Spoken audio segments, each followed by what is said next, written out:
అమ్మాయి అమ్మాయి అల్లుడి గారికి ఇష్టమని 2 కూరలు సాంబారు పెట్టాను. ఏమన్నా రోడ్డు పక్కన చేయమంటావా ఇంకా?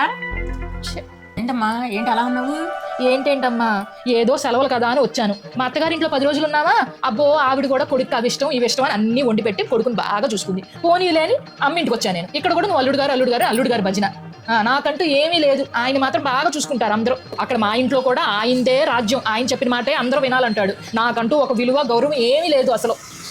ఇదంతా నువ్వు చేసుకున్నానమ్మా. మగుడిని గుప్పిట్లో పెట్టుకోవడం జాత కాదు నాలైనా.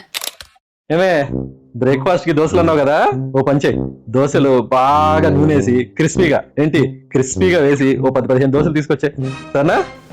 ఇప్పుడు చూడు అల్లుడికి ఎలా ఇస్తాను జలక్. అల్లుడు గారు మన పిఎం మోడీ ఏం చెప్పాడు?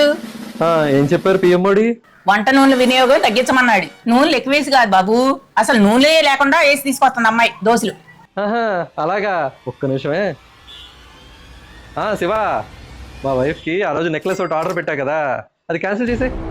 ఏం లేదు శివ, పిఎం మోడీ ఒక 1 year వరకు బంగారం కొనొద్దన్నారు కదా, అందుకే క్యాన్సిల్ చేస్తున్నా. ఆగు బాబు ఆగు, ఒక నిమిషం ఆగు బాబు. సన్ఫ్లవర్ ఆయిల్ ఉంది, వేరుశనగ నూనె ఉంది. ఏ నూనెతో వేయమంటావు దోశలు?